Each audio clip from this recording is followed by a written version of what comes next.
All right. Thanks, Akia, as well. 8 after the top of the hour. Let's bring in our next guest. He's an author. His name is Paul Dayton. Paul, Grand Rising, welcome to the program. Hey, Carl. Glad to be here. Thanks so much for having me. Now, you wrote a book, Socialism is the Gift That Keeps on Giving. First of all, give us a little bit of your background and how you came and why that title for your book. Well, the book is The Gift That Keeps on Taking. It's a Trojan horse, so it comes as in the form of a supposed gift, but in fact it's harmful, not harm to the recipient. And the only class who benefits from so-called populist redistributive movements or efforts are a permanent political class, so long there is a permanent political class. So that, like, for example, you take something like minimum wage. It's advertised as a gift to the least moneyed, the least preferred, the least skilled amongst possible workers. But in fact, when you elevate a price above what somebody might be worth, for example, I'm originally from the city of Buffalo, New York, which the city is mostly black people. Now, of the Buffalo public schools, there is a 20% graduation rate for black males. That's according to the Buffalo Public Schools' own report card on themselves. That is, 1 out of 5 black males in the city of Buffalo ends with high school with a certificate. Of those 20%, the average literacy rate is 3rd grade. Again, these statistics are the Buffalo Public School System's report card on themselves. Now, when you have people who can't read or can barely read or write, and who don't have the simple things like know how to be someplace when you're supposed to be there. A lot of these entry-level jobs, I mean, they're not that difficult. They're set up so people can just you need somebody there and you can teach them while they're there. And that's more or less, the things that you need the person to do. When you elevate a price above what such a person might be worth, then they're not going to get picked. They're going to be the least preferred people get priced out of entering the job market. And so then what happens is you have paid to fail socialism. They're paid in terms of housing, in terms of health care, in terms of food stamps and things like that, so long as they fail to engage in productive activity, right? So long as they fail to earn above a certain amount. Now they're getting paid, and for them to earn a dollar amount equivalent to what they're being paid in kind, not in dollars, but here's your food stamps, here's your housing, right? You don't get to handle money and decide what to do with it, just you get housing. They can never earn that much. So now what they do is they get caught in what I call the welfare trap. They're trapped right in there, and so they turn to the underground economy, like selling drugs, prostitution, gambling, robbing people, doing things like that, or they become professional welfare people. They know which room to go do downtown. They know all the caseworkers. These are able-bodied, able-minded people who are wasting their lives, frankly. This is socialism, the gift that keeps on taking. It supposedly benefits, the politician benefits. When the minimum wage goes around, they say, hey, I'm going to increase the minimum wage. There's a 0.02 reduction, 0.02% reduction in minimum wage impacted jobs within the first year. But within 5 years, there was a 3% disappearance of those jobs. That is, the politician has already won the election in the meantime. Right? They've already reaped that political profit. But the amount of people who are unemployed or unable to get a job today, those 3% of jobs that disappeared from that minimum wage increase, there's already been a dozen minimum wage increases in the past 100 years. So that people at home who are unemployed and can't get a job don't realize that they're priced out of this thing and jobs don't exist for them to go work because of somebody who voted 50 years ago. Politicians who are dead now, they reap the rewards, but supposed benefactors are the people who get punished.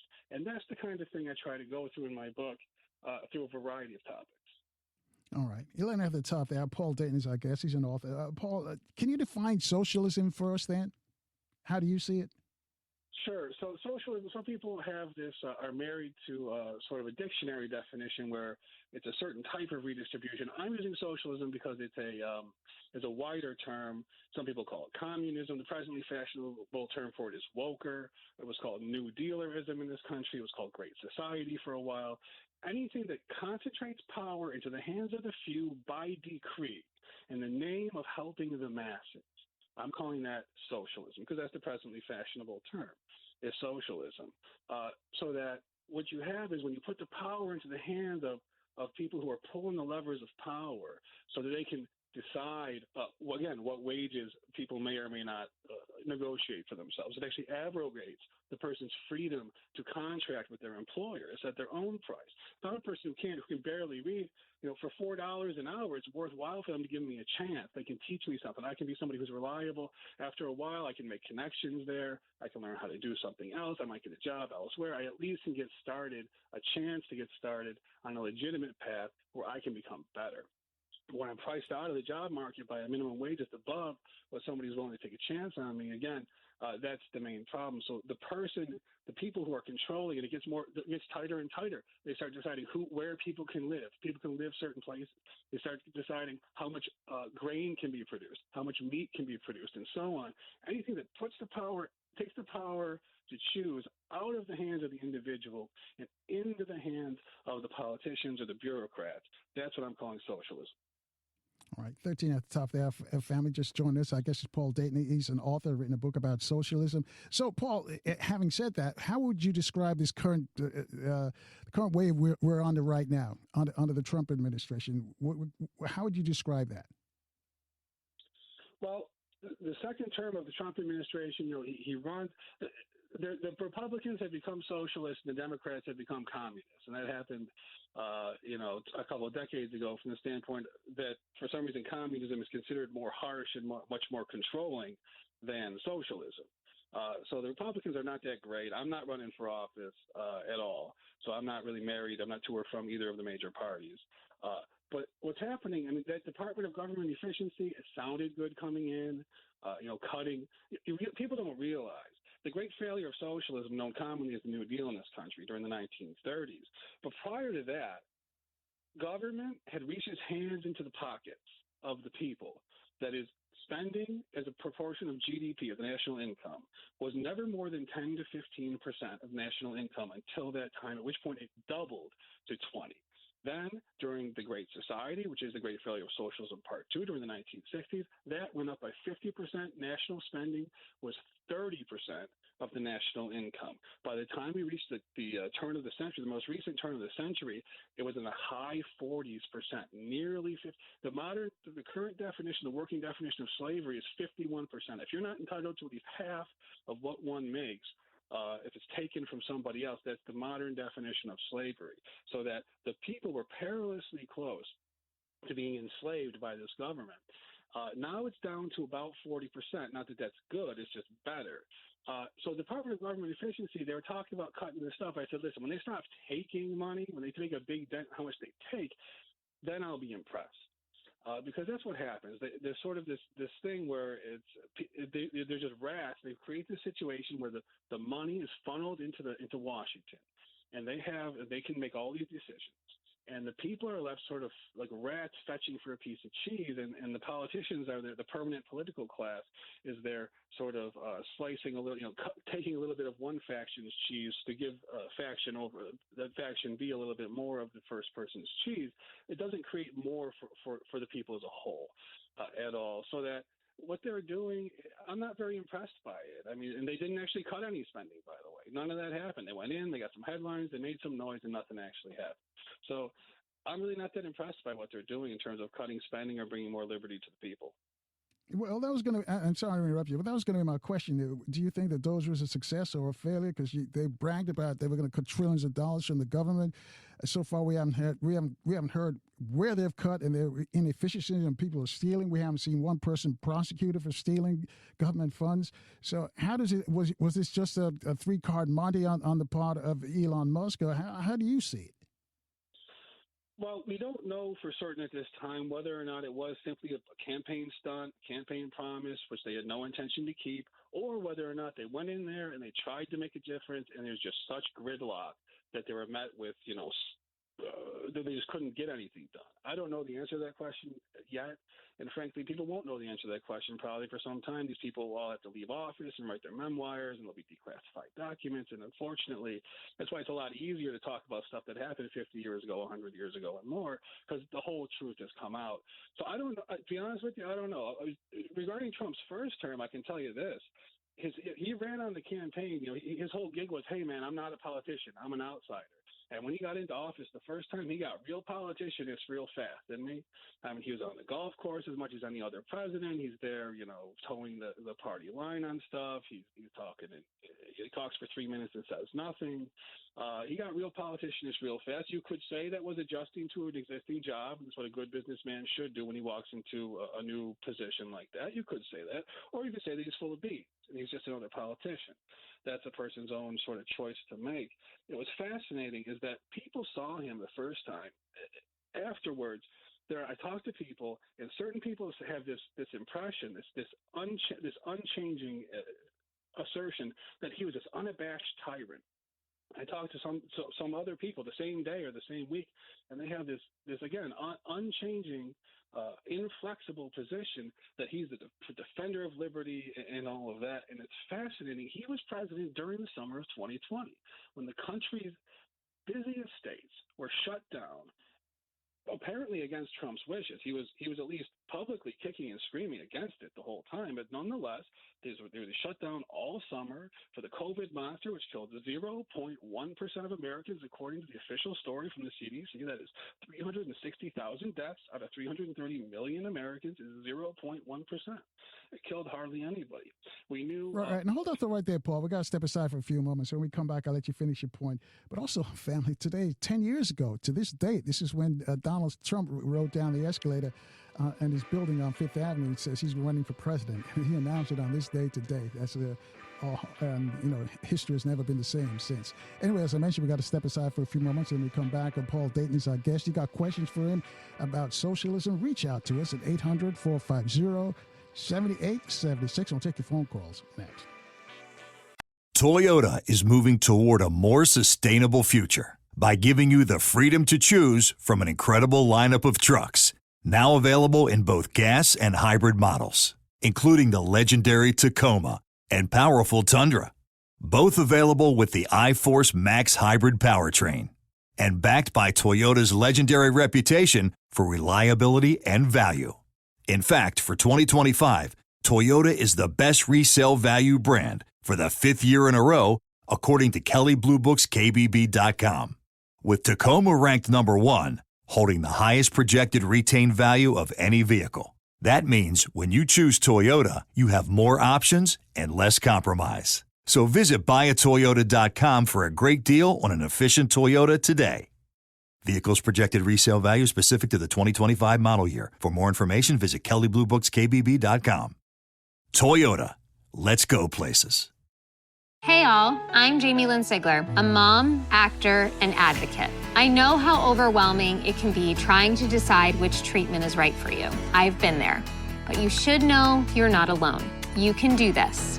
Start with some research, talk to the community, and most importantly, don't be afraid to ask your doctor questions. You might find results that speak for themselves. That's how I landed on Kesimpta. Ask your doctor if Kesimpta, ofatumumab, could be right for you. You can check out the details at kesimpta.com. Back to the Carl Nelson Show.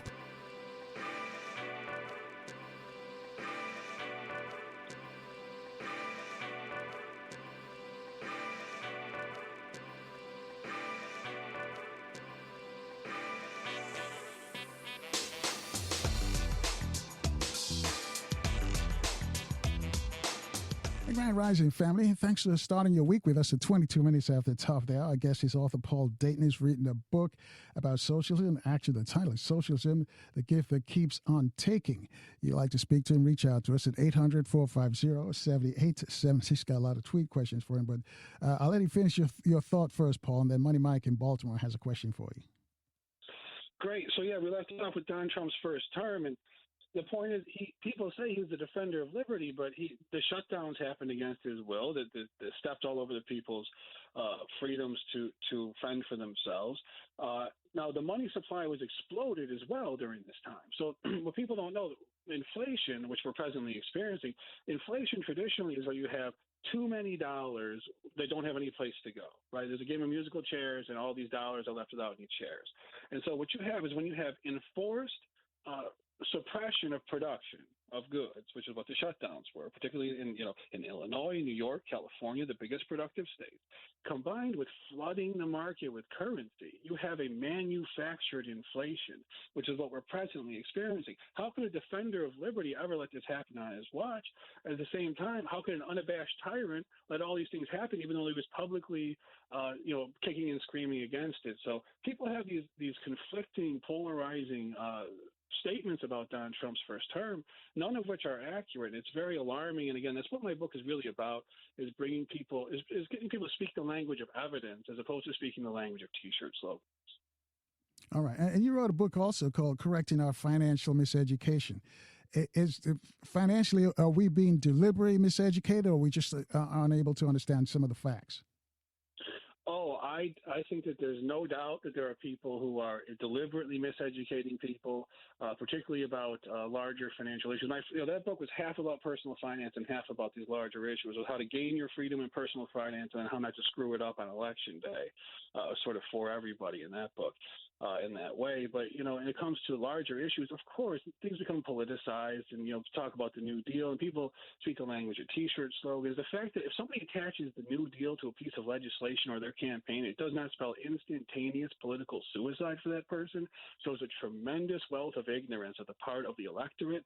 And it's frankly, it's our responsibility as concerned citizens and people who want a better country in which to live to help our fellow citizens by educating them. And that's why I spent a lot of time on the New Deal in that book. 15 to 20% unemployment for an entire decade during the New Deal. The tax burden was shifted from corporations in the 1920s to the backs of the rank and file. It became the rank and file used to pay 20% of taxation of the total tax dollars collected by government during the 1920s. During the New Deal period of the 30s, 50. That's half. 50% was shifted onto their backs. Just to name two important facts: they did not uplift the poor. They did not do anything to harm, get back at those big bad rich guys. None of that happened. It was all bad, and the legacies continue to this. They created monopolies and cartels which are in place, plaguing us, making us pay more to this day. All right, 25 to the top there. Paul Dayton's our guest, family, just checking in. His book is called Socialism, The Gift That Keeps on Taking. Money Mike, as I mentioned, is holding. He wants to speak with you. He's on line one. Grand Rising, Money Mike. You're on with Paul Dayton. Grand Rising, Carl. Grand Rising, Paul. How y'all doing this morning? Doing great. It's a pleasure to hear from you. Same thing with you, Paul. First, I got a couple of questions. Do you think that with the current unemployment rate, and I'm talking about the jobs, each month they publish a report that says how many jobs in America go unfilled? And do you think that that we could do something about that? I'm talking about as black people to go after those jobs. The second question is, do you think the stimulus checks was an experiment for greater socialization? By giving the stimulus checks, we gave people a sense of financial security. They depended on it. Now, I know other countries, they pay their people not to work. There aren't enough jobs in the Middle East for a lot of these countries, so they stabilize the population by giving them a check. The third thing is, do you think that marijuana, the legalization of marijuana, has put us as a community, the African Americans, further behind the eight ball? Thank you for your questions. I'll try to answer them all. So your first question was about the unfilled jobs, and you talked about black people specifically, and my first piece of advice was think of yourself as an American. I don't think of myself as a white guy or a bald guy or a left-handed guy or anything else. I think of myself as an American. The victim politics industry is a very big problem in this country. I spent a lot of time on that in Socialism, The Gift That Keeps on Taking. In fact, there was an earlier caller at the top of this hour talking about the disappearance of red-faced Native Americans. And the plain fact is they were not all wiped out by a massive genocide as the child's version of history goes. A lot of them left the Indian nations, like many of the nations throughout the world, throughout all of history, were mostly that are gone now. The Alans, the Sarmatians, the Scythians, the who, the what, the huh. These are some of the biggest, important nations, most powerful nations known to the world at that time, thousands of years ago, and they're totally gone, and there's nothing wrong with that. And most of these things, including the American Indian nations, were decimated due to voluntary defections. What you have is a history in which people with a superior culture, superior way of doing things, they are able to be better fed and they're more well off, and so they just have a stronger nation, a stronger people, and so they live and they go on, and people see this, and if they leave and they go join the people who are doing things better. And so, frankly, that's why a lot of those Indian nations are no more. It's not that there was just, a big slaughtering line. It's just that's not really true. So I wouldn't think of myself as black people, but the business of the unfilled jobs, paid to fail socialism, which is also another answer to sort of your last question as well. When you pay people, listen, you get what you pay for. When you pay people to be productive and it's rewarding to engage in productive activity, you get more productive people and higher productivity. When you pay people to fail to be productive, you end up with more failures and less productivity. And that's really the long and the short of it. When people look at their immediate options and they say, okay, I get an unemployment check for this amount, I get a food stamp check for this amount, and it works out to $30,000 a year, we'll say, in cash value with health insurance and all of that, Medicaid, and I can go and get a job starting at $16,000 or $20,000 a year. Their immediate choices are it doesn't pay to work. And so, but the problem is you never get a raise. You live the life of a dependent. Adults manage incomes. Grown-ups, adults manage incomes. Children manage allowances. These people live the lives of children. You're just talking about the stimulus check. Right? Hey, mommy, can I get a little more allowance this week to go to the movies? Is basically what that life is like. These people, it's a temporary. The people in the Middle East he mentioned, those are tightly controlled economies. Those are what we would call socialism or communism, whatever you want to call it. So that the stimulus checks, all of that, the solution to all of it is just cut the handouts for the healthy, let people keep their own money, cut the total taxation, and let people be free to choose to make their own way in life. People will succeed, people will fail, but that will be that's the sort of the best way for any community, left-handed, right-handed, black, white, green, red. That's really the answer historically. Paul, can I ask you another question? It's all right with me. Yeah, well, look, do you think that this debt, because I pay attention to the debt, and at some point, we're going to pay so much interest because nobody's going to be willing to take on that debt, buying our treasuries. China's already talking about selling our treasuries, which is going to increase inflation again. I mean, I think there's another recession coming, if not depression coming. We can't keep going this way, but nobody wants their ox gored. The Republicans don't want to cut defense, and the Democrats don't want to cut social programs because it'll hurt their chances for re-election or even election. And I don't think people really understand that at some point we're going to have to make dramatic cuts. Austerity is in our future. Right. And thank you for your questions, Mike. I'll give Paul a chance to answer that 30 minutes after the top down. Paul, when you answer the question, how does that fashion into this big, beautiful bill that Donald Trump is talking about? Because it does increase the national debt. I'll let you respond to Mike's question, and you can tag on a response to that as well. Thanks. No problem. So, yeah, the issue of the U.S. debt and the treasuries and the paper that nobody wants to buy. Right now, everything he said is true. There's nothing about that that's incorrect in terms of the U.S. bonds. And, frankly, the U.S. is in a position where we need to have strong ability to fight. I mean, that's basically it. If people are going to take the paper down and not trust the dollar, then the U.S. is going to have to enforce it by might. It's going to be a bloody thing to do, and it's going to be ugly, and it's not good. In terms of defense, there are three legitimate functions of the state. One, to establish and defend borders. Number two, to regulate currency so that citizens can use them. And number three, to provide some kind of a medium for citizens to resolve disputes amongst each other, which is the court system. Okay, the three legitimate functions of the state, even after the New Deal happened up to present day, and I include a big appendix on this in the books, The Gift That Keeps on Taking.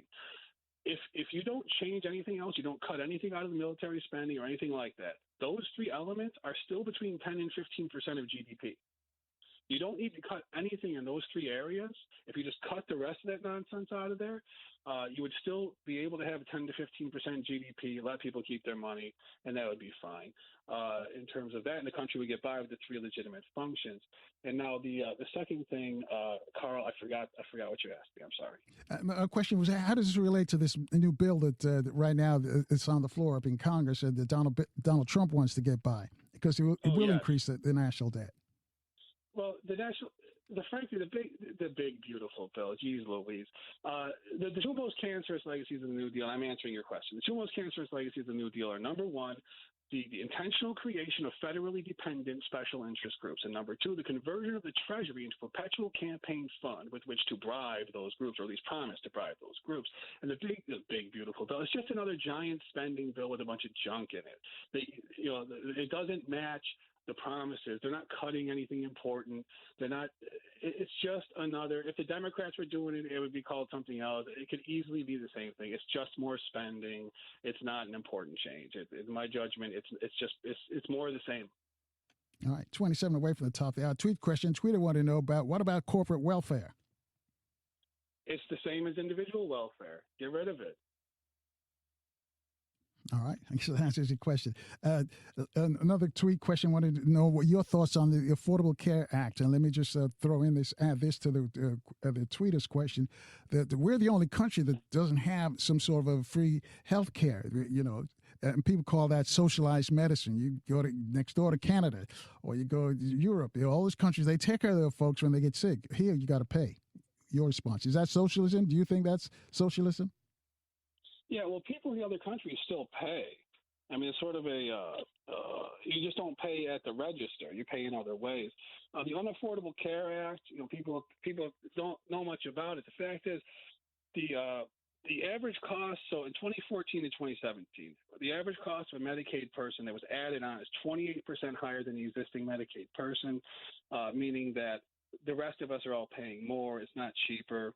Beginning January 1st, 2014, the initial profitability dropped by a substantial increase in premiums. But mandatory Medicaid expansion increased costs borne by the premium and taxpayers. Health insurance stock from January 1st, 2014 to December 31st, 2017, health insurance stocks outperformed the S&P by 106%. What you have when you have socialized or monopolized medicine is you have a cartel, which government creates and controls in the name of charity. You have a sham charity. So that is what they do is they funnel everything into chosen and selected health insurance companies under rules created by government. Health insurance companies do not need to compete with each other and lower costs. Competition is the best way to lower costs and improve quality that has ever existed. So what you have when you have monopolized medicine is you have a monopoly that's situated in the name of charity, which of course does none of that. Canada has incredibly expensive so-called free health care. The median wage, in Canada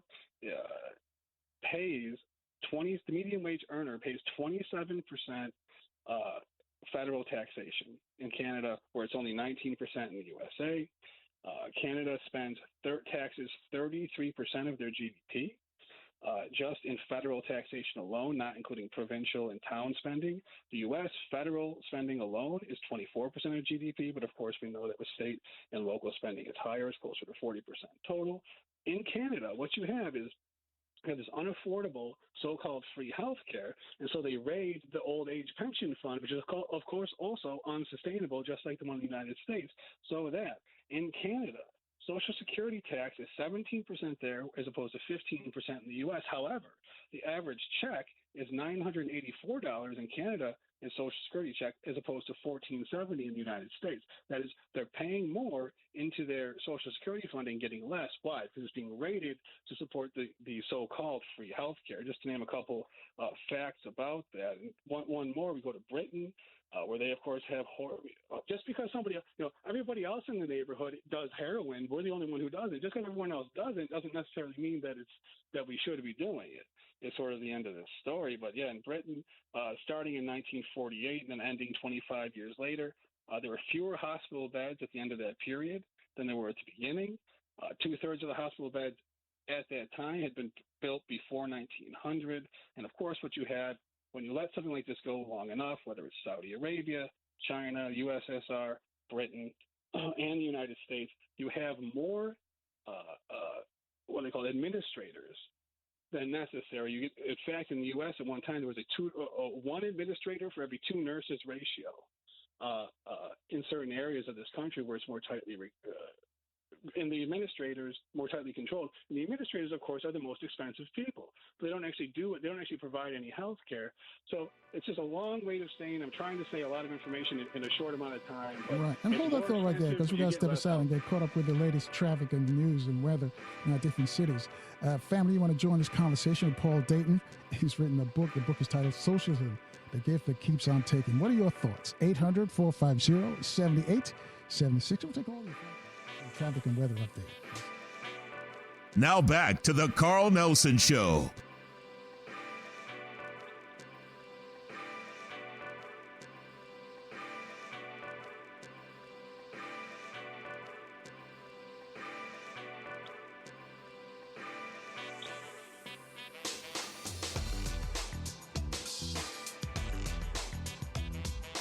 And Grand Rising family, thanks for starting your week with us at 15 away from the top here.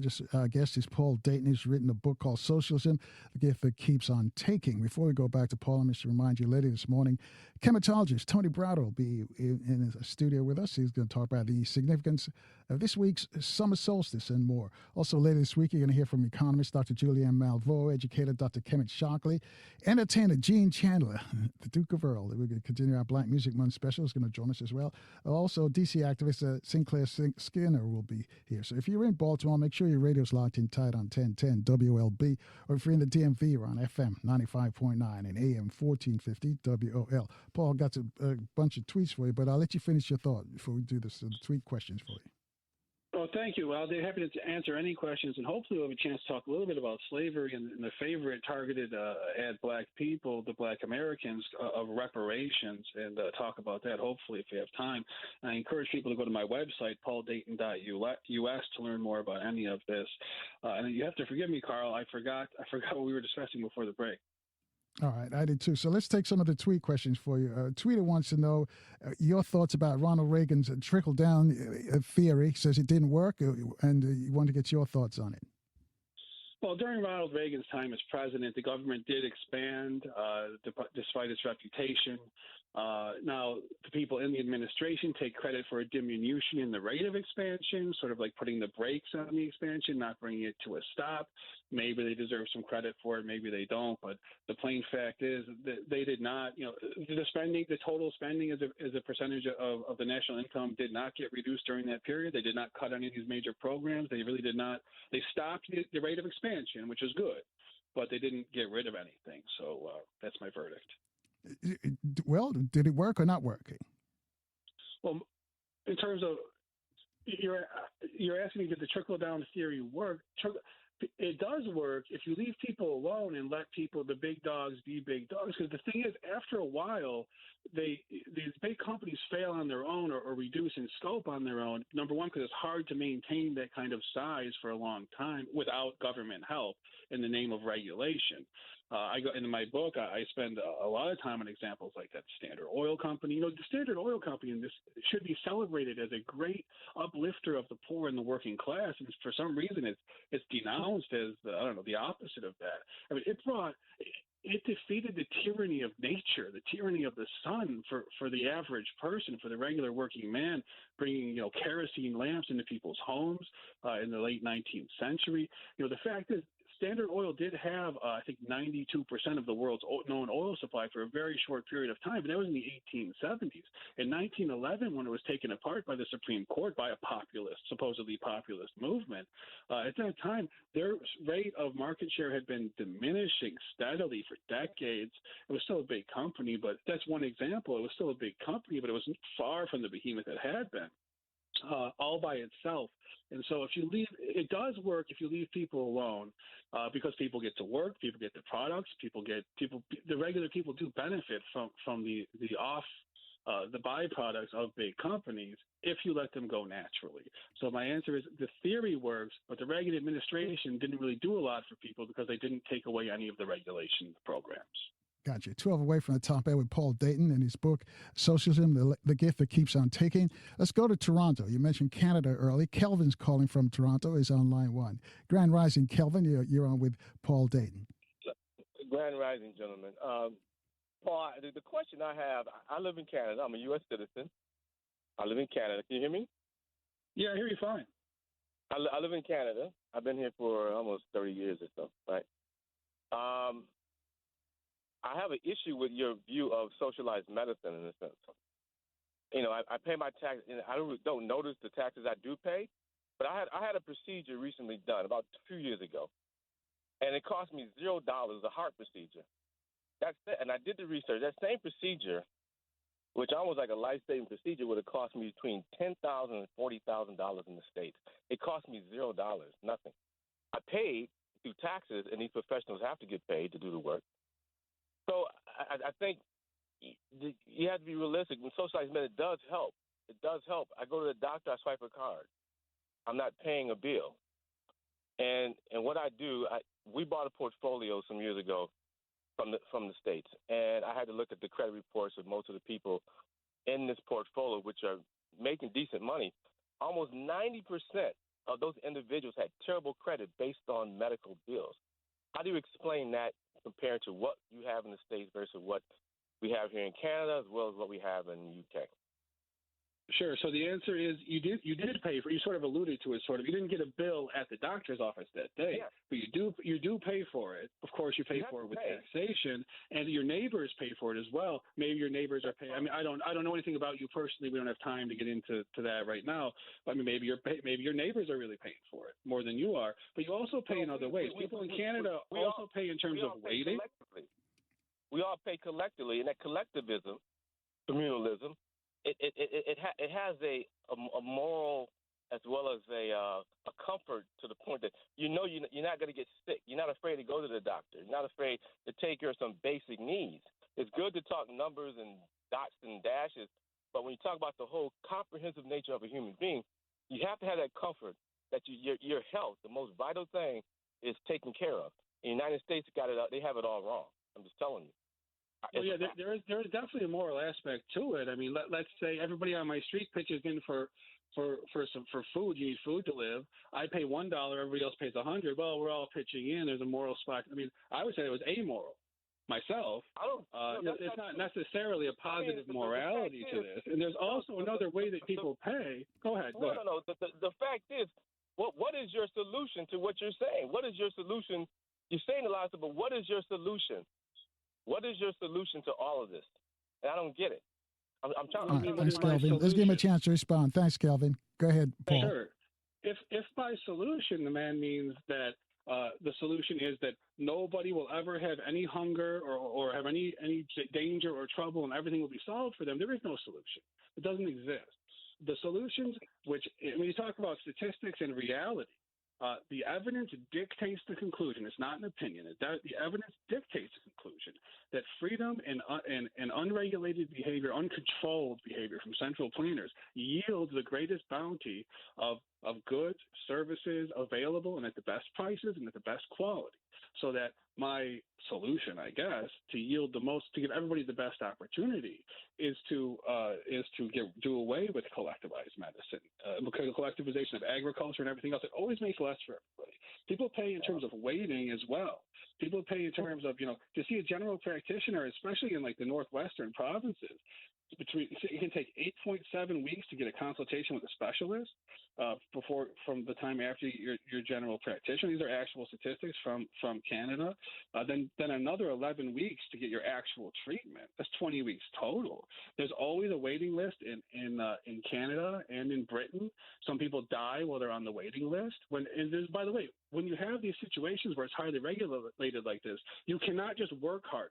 You cannot just take a loan. You can't just sell your stuff. There's nothing you can do. You must wait for your place in line. So again, that's amoral. That's not a positive morality in my judgment. Can I add something to that?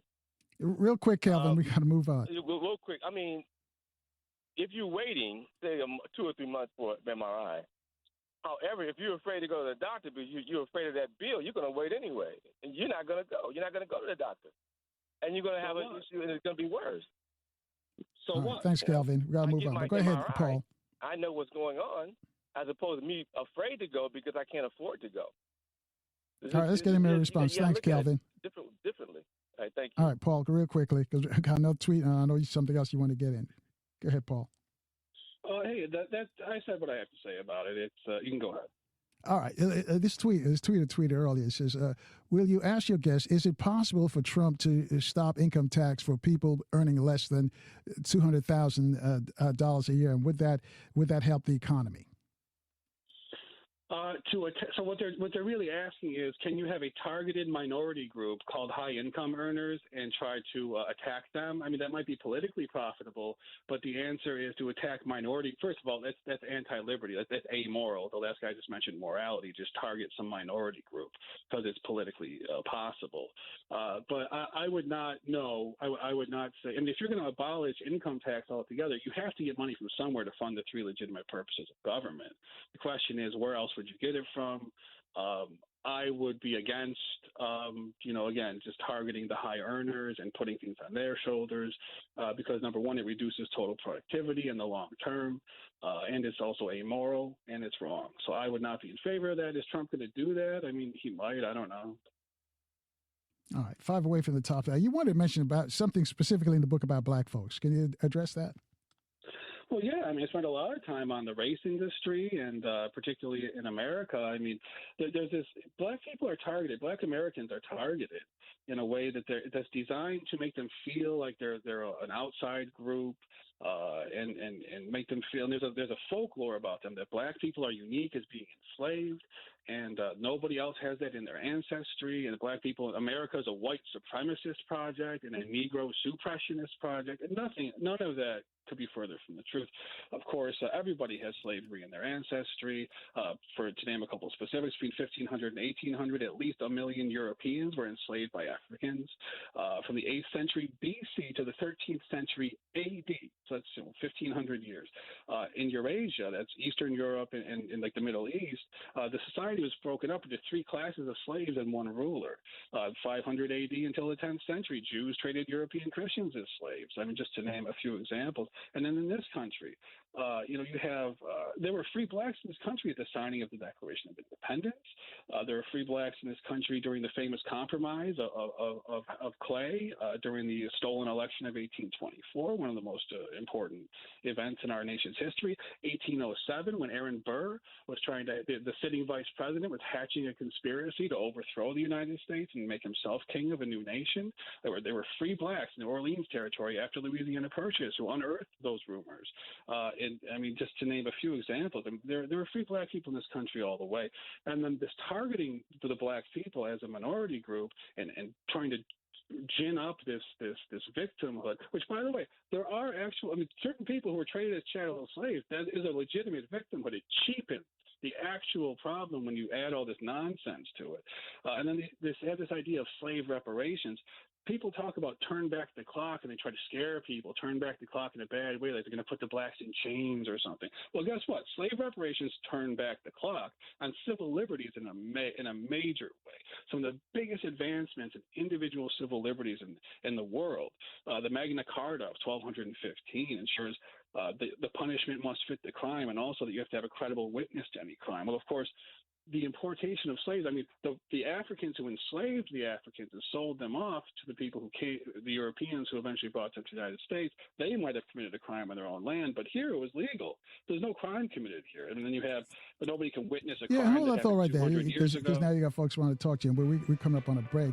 And I got to ask you when you come back then, because you sort of kick to the curb the issue of reparations. If black don't deserve reparations, the Jews got reparations, the Japanese got reparations, why can't black folks get reparations? I'll let you respond to that. And Brother Damon in Baltimore has a question for you. Family, it's 2 minutes away from the top of the hour. We're going to check the traffic and weather in our different cities. We'll be back with Paul Dayton next.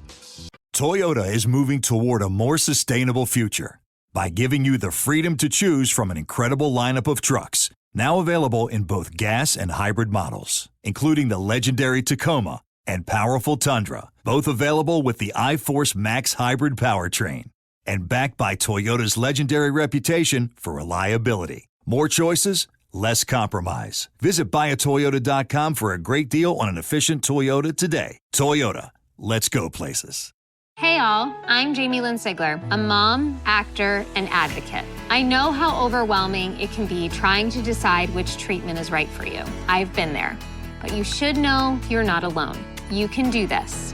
Start with some research, talk to the community, and most importantly, don't be afraid to ask your doctor questions. You might find results that speak for themselves. That's how I landed on Kesimpta. Ask your doctor if Kesimpta, ofatumumab, could be right for you. You can check out the details at kesimpta.com. The Carl Nelson Show. You're rocking with the most awesome miss. All right, let's go. Keep rocking.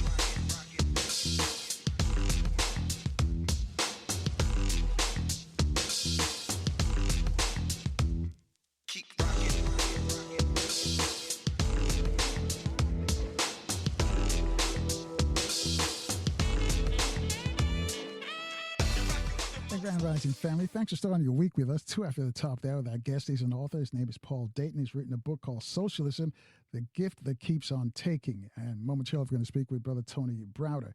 But Paul, my question to you before we left for the traffic and weather update is, you sort of downplayed reparations for blacks, but Jews got reparations, Japanese got reparations. Why not blacks? Well, who's going to pay these reparations, and why should they be paying them? I mean, so let's just say that your ancestors were the ones who captured, enslaved, and sold off people who came to this, who ended up on this land. How much should you pay? Why should you have to pay it, since you are not guilty of having enslaved anybody? Why should you have to pay, and how much should you pay? Yeah, and slavery is just a part of reparations. You know, we're talking about Jim Crow era as well. We're talking about the crack cocaine era. We're talking a lot of things that have impacted significantly the black community. Paul, I think that's where we're at. And again, the Jews got played, and the Japanese got played. Why is when it comes to us, it's a problem? I have a problem with them getting paid too. I mean, I'm not endorsing that. I'm not endorsing that at all. It's got nothing to do with me.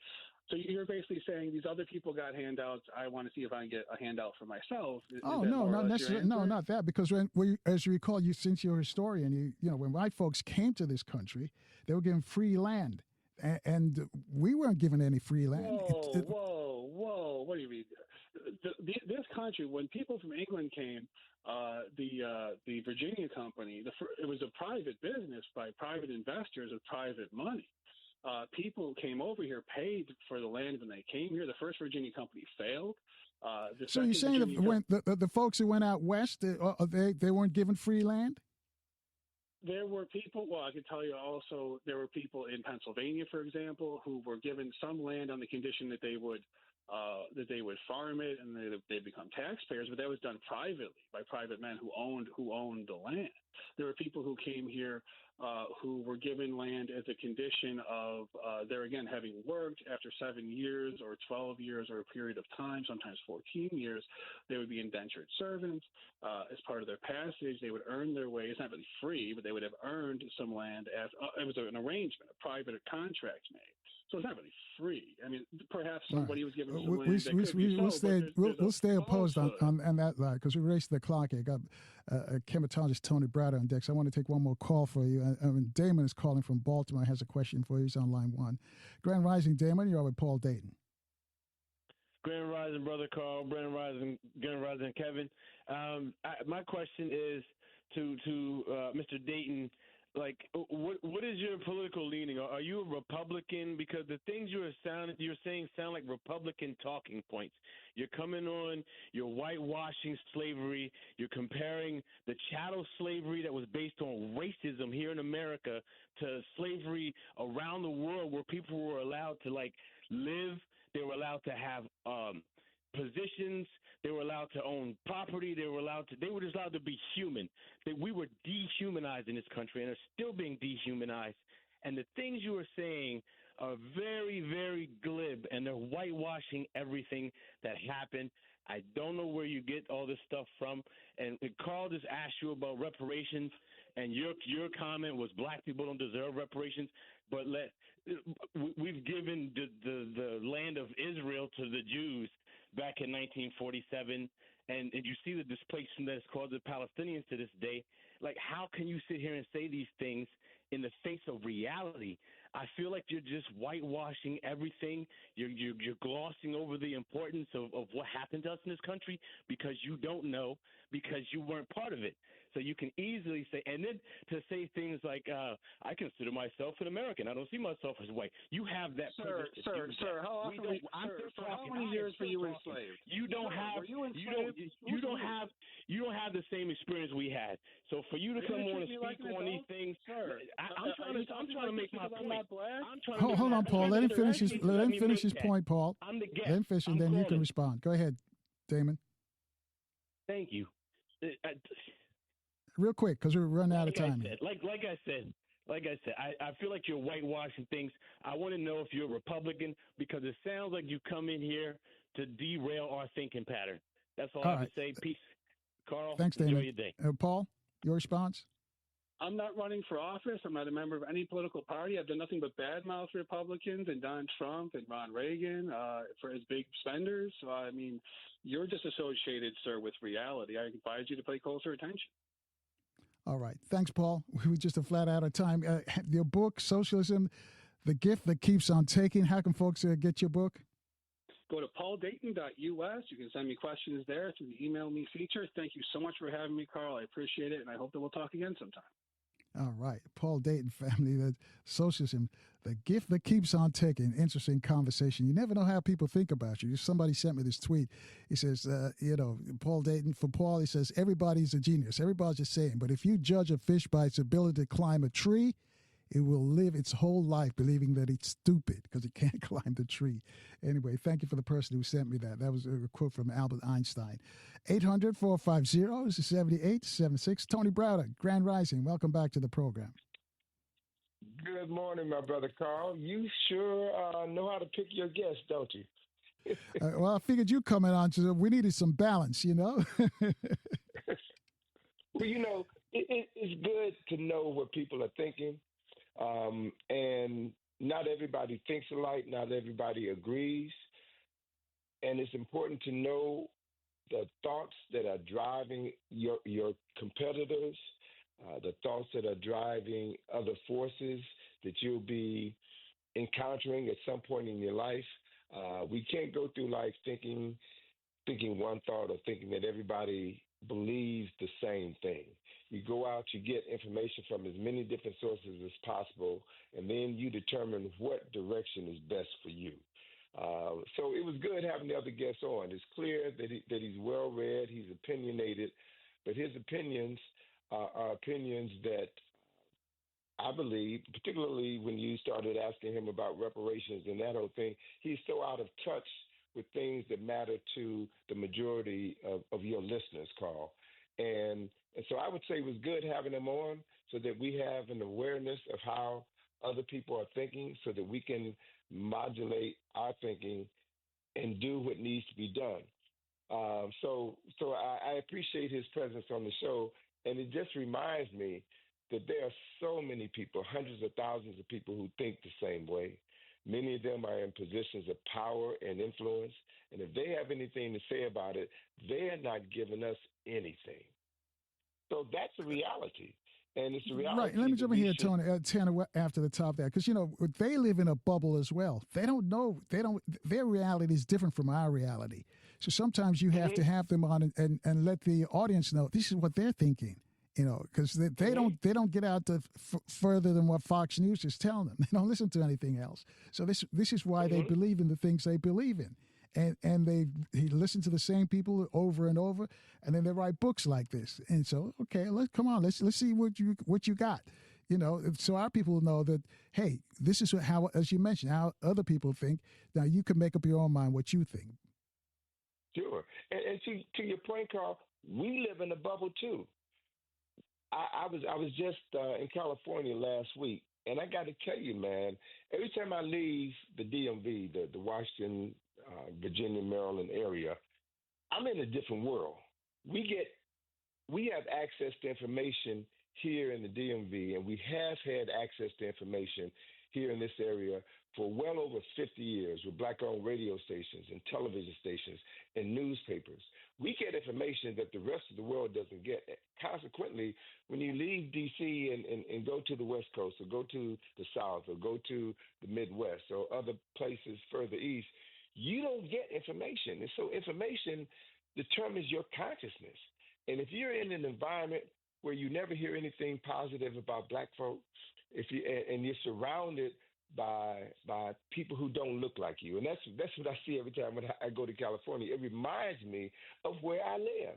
I live in a country where people with this mindset, programs like yours, Carl, are rare. And so we're blessed to be able to have access to a variety of voices that you bring on your show on the regular. But that doesn't exist outside the DMV, or it exists to a greatly diminished perspective. So voices like your past guests are heard everywhere. And you mentioned Fox News. What I've noticed in my travels around the country is that whenever I check into a hotel or go into a restaurant, 9 times out of 10, if there's a television monitor on in the lobby, 9 times out of 10, it's going to be tuned in to Fox. When I check into a hotel and click on the television, 9 times out of 10, the first station that comes on is Fox. And what that tells me, and just recently, my grandson was playing with the television remote here in the house, and it had tripped back to its original settings. So when I turn the TV on, guess what channel comes on? Fox. So all of these devices, all of these smartphones, all of these television monitors and facilities around the country are programmed to tune into Fox. That's the level of sophistication that we're dealing with. We're dealing with an organized group of people, and the numbers don't really matter because they have the power to affect everything that we see, and which then affects what we say. It affects how we think and what we think. So these are the powers that we're combating. These are the powers that we always have been combating. So let me jump in and share this with you, Brother Tony. 14 after the top. I have, a friend of mine. He lived in L.A. and then he moved to Vegas. When he was in L.A., he got the steady stream of the program because he worked at the station. Mm-hmm. All of a sudden now he moves to Vegas a few years ago. He becomes a Republican. He voted for Trump. Mm-hmm. After all this, he's still supporting Donald Trump.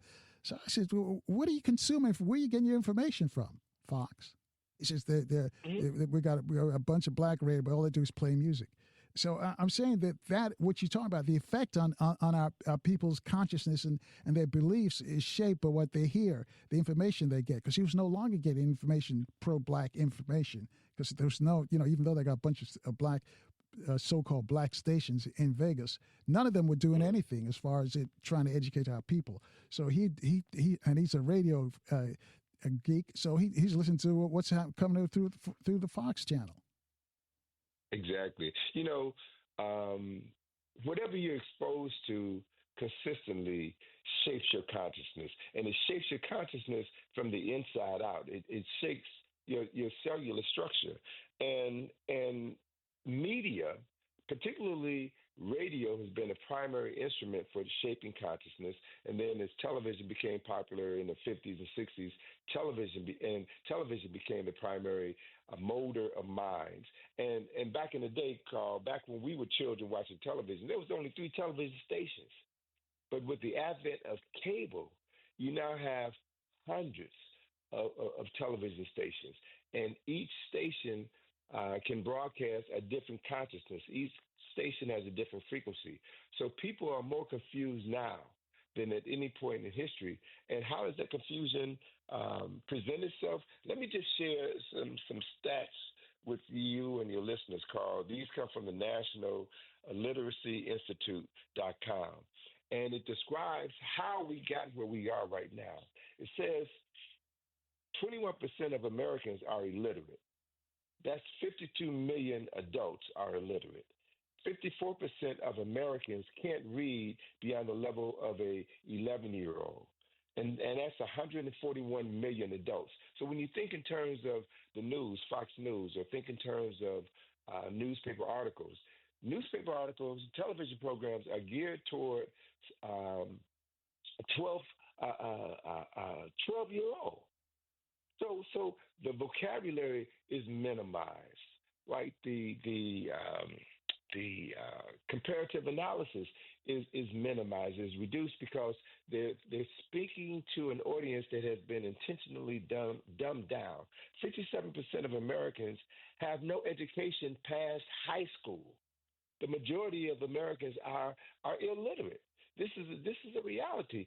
So the people who are shaping minds have to dumb down the language so that these people with minimum intelligence can hear and understand their message. America ranks 36 in the world for literacy, 36 in the world, and the largest U.S. born group of adults with low literacy rates are white males. So these are the stats that determine the consciousness of this country. These are the stats that determine the people who elected the current president of the United States, the person who just recently, last Tuesday, who was speaking at Fort Bragg and said that that the former president is not the brightest knife in the drawer. He is a man who is functionally illiterate, and everybody in the world knows that. He is a man who has a vocabulary of an 11-year-old, and everybody in the world knows that. Yet he is now And hold the thought right now, Brother Tom. We got to step aside for a few moments. I'll let you finish your thought on the other side. And it's interesting because Donald Trump's in Canada right now. We'll see how the other world leaders treat him because they all know, the whole world knows about his educational level. So we'll see what happens when he goes to Canada after he's been lashing out of those other world leaders, how they respond to him. But family, as I mentioned, we got to step aside. Our guest is Tony Browder. You'd like to speak to Brother Tony, reach out to us at 800-450-7876, and we'll take your phone calls next. Toyota is moving toward a more sustainable future by giving you the freedom to choose from an incredible lineup of trucks, now available in both gas and hybrid models, including the legendary Tacoma and powerful Tundra, both available with the iForce Max hybrid powertrain, and backed by Toyota's legendary reputation for reliability and value. In fact, for 2025, Toyota is the best resale value brand for the fifth year in a row, according to Kelley Blue Book's KBB.com. With Tacoma ranked number one, holding the highest projected retained value of any vehicle. That means when you choose Toyota, you have more options and less compromise. So visit buyatoyota.com for a great deal on an efficient Toyota today. Vehicles projected resale value specific to the 2025 model year. For more information, visit Kelley Blue Book's KBB.com. Toyota, let's go places. Hey all, I'm Jamie Lynn Sigler, a mom, actor, and advocate. I know how overwhelming it can be trying to decide which treatment is right for you. I've been there. But you should know you're not alone. You can do this. Start with some research, talk to the community, and most importantly, don't be afraid to ask your doctor questions. You might find results that speak for themselves. That's how I landed on Kesimpta. Ask your doctor if Kesimpta, ofatumumab, could be right for you. You can check out the details at kesimpta.com.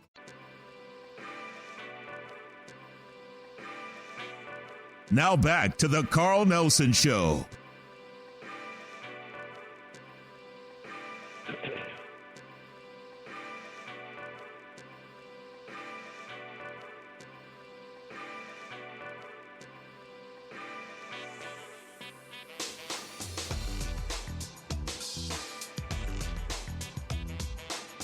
Grand Rising family, thanks for starting your week with us at 22 minutes after the top of the hour with chematologist Tony Browder. We're going to talk a lot of stuff with Brother Tony. You want to join the conversation, though?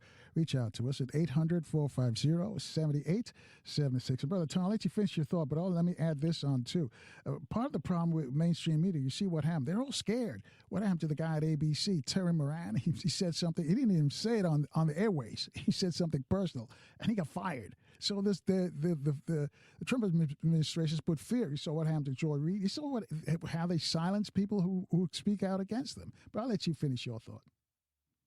Well, Carl, along that same line, if we think in terms of military leaders, military leaders or leaders, period, are always thinking about how they can maintain their power, right? So the military is a primary instrument that political leaders use in order to hold on to power. Sometimes they kill their adversaries. They remove the opposition, the competition. Sometimes they want to expand their territory and invade someone else's land. So if we think in terms of military invasions, then one of the first things that is done in a military campaign is to remove the means of communication. You take out the radio stations, the television stations, so people don't know what's happening around them. Or you spread propaganda to plant thoughts in or doubt in the minds of the general population so that they're confused and disorganized, which makes it easier for you to bring your troops in and sabotage them. And so people have always thought this way. Just recently, when Israel attacked Iran, when the Ukrainians attacked Russia with all these drones, they had spies go in and plant weapons in the country that they were going to attack. They had a long-term strategy, right?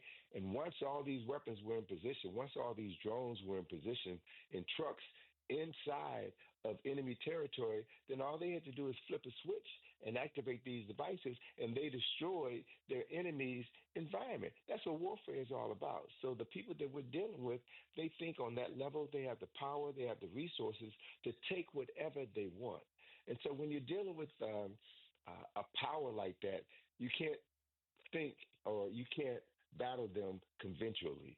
You have to come up with other strategies. So, you and I both have friends who are in the leadership of the reparations movement. And it's an honorable cause, it's honorable work, but within my heart of hearts, I know that the enemy, the devils that we're asking to have a heart and to compensate African people for the crimes committed against our ancestors, they are never going to give up any money. Never, no matter how sane the argument is, no matter how solid the argument is. You're pleading to people who have no ears to hear you, who have no heart to feel you, so have no eyes to see the injustices that have been committed against you and your people. So my position has always been, why beg your enemy or march against your enemy to treat you justly? You know who you are. You care enough about yourself to take care of yourself, to rebuild your mind, to rebuild your spiritual systems, to rebuild your philosophical systems, to rebuild your household and your community. And once you got your stuff together, then you use the combined power of a group of conscientious people to pull back from whoever your enemy is, so that you no longer give them your power, you no longer give them your resources. Then you'll command their attention, and they're more likely to respond to your demand for something. So there has to be different strategies that's employed as we attack these enemies, because one single strategy is not going to work, because if you take out the leader or the proponent of that strategy, then the movement is dead.